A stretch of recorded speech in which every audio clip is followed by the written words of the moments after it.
Thank you for inviting me to speak about creating lifelong, loyal clients. Would it surprise you to know that over 2 out of every 3 clients who leave a business do it because they believe the business doesn't care about them? That's right, 2 out of 3.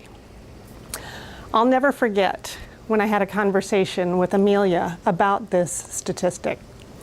Amelia is a web designer, and she cares about her clients.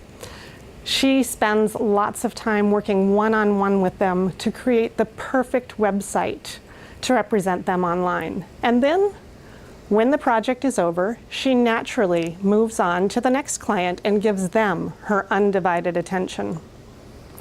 Because of this, she was feeling a little disconnected from her former clients. And after hearing that statistic, she felt a little guilty because she always meant to formally thank her clients, but she never had. So she came to me with a desire to do something to thank her clients for their business. We created a plan to do some inexpensive, small gifts that were highly personalized that we knew would touch her clients' hearts. So she wanted to do this not only going forward, but also retroactively to all those clients she'd been missing along the way.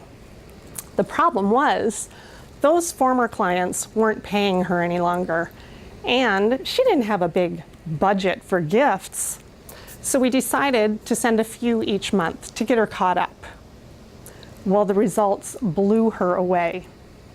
Amelia said, "Sending out these gifts is actually really impacting my bottom line. People are reminded of me, and then I become top of mind. Last month, I got a call from someone because I sent them a gift, and they hired me to do new work. It happened again this month. Each time I send out the gifts, I get more back in new business than what I spent to send the gifts in the first place. I'm actually getting more new business from sending gifts, and that's not even the reason I'm doing it." Well, Amelia is like most of the business owners I come in contact with. They truly care about their clients. Early in my business career, I was surprised about that statistic that 68% of clients who leave a business do it because they believe the business doesn't care about them.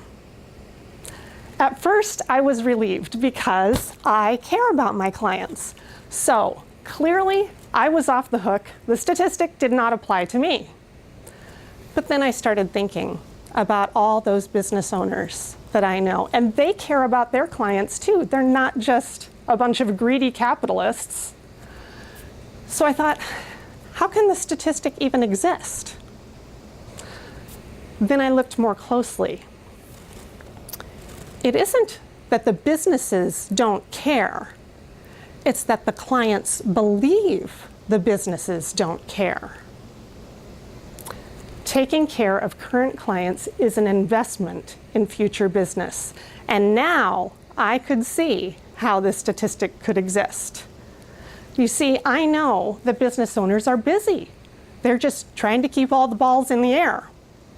And independent professionals and solo entrepreneurs have the hardest time of all. They're wearing all the hats in their business. They create systems, plans, checklists for things like marketing, sales, operations, all the moving parts in their business, except for one. Often, they forget to create a relationship marketing plan to take care of the people in their business. And just like anything else, if you leave it to chance, it might not happen. That's why I wrote the book, Lifelong Loyal Clients. It gives business owners a repeatable framework to take care of the people in their business. And when you take care of business relationships consistently, you get increased retention, more referrals, and ultimately, more revenues. You can turn relationships into revenues with prospects too. Let me illustrate with a story. I still remember when I first met Lee. Lee is a hard worker. She grew up on a farm. And now she's a financial planner who also happens to be a millennial. It can be hard to get people to trust you with their money, especially when you're so young. And quite frankly, Lee was struggling to even get her prospects to call her back. So she came to me wanting to find a way to get her prospects' attention. We came up with a plan for her to send fun snail mail every month. Things like greeting cards and little gifts in the mail. So Lee figured if phone calls weren't working, she might as well try this, because actually there was one man that she had called 13 times over the course of a year, and he had never called her back. She knew if she could just get in touch with him, she could help him.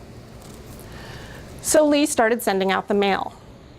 After a few months, she started having her doubts. She said, I'm not really sure this is working. The things we're sending out have nothing to do with financial planning, and I want to be taken seriously. I'm a serious professional. I assured her that building business relationships takes time, and if she would stick with it, she would get results. So she kept at it. Not much longer later, she sent out a mailing in April for National Humor Month. In this mailing was a greeting card with a funny cartoon on the front, and inside each card she had slipped a fake mustache. Well, soon after that, she got a phone call. Not from the man that she'd called 13 times, but even better, from his wife. His wife said, Lee, I know you've been trying to get in touch with my husband. Let's set up a time to talk. Well, when Lee was able to actually sit down with the couple, she found that the husband had $400,000 in retirement funds to roll over, and the wife also had $400,000 in retirement funds. Not only that, but she was able to get them long-term care insurance when the husband had previously been uninsurable by himself because of a pre-existing condition. Lee was able to give them a nice retirement nest egg and the peace of mind to know that if something ever happened, they would be taken care of. Well, they were so delighted working with Lee that they referred her to both of their adult sons who started investing for their retirement with her. Not only that, but they referred her to some of their friends as well.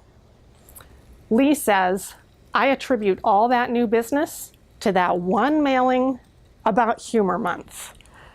When phone calls weren't working, that fun snail mail got their attention. It wasn't even about financial planning, but it paid off exponentially for me. The moral of the story is, it doesn't have to be about business in order to earn new business. That's right, it doesn't even have to be about business in order to earn you new business. I encourage you to never let another contact slip through the cracks. Building business relationships takes time. It's not a one-time event, but you can turn your relationships into revenues too. If I had one piece of advice to give you, it's this. If you don't remember your clients won't remember you. Prove to your clients you care, and you will create lifelong, loyal clients.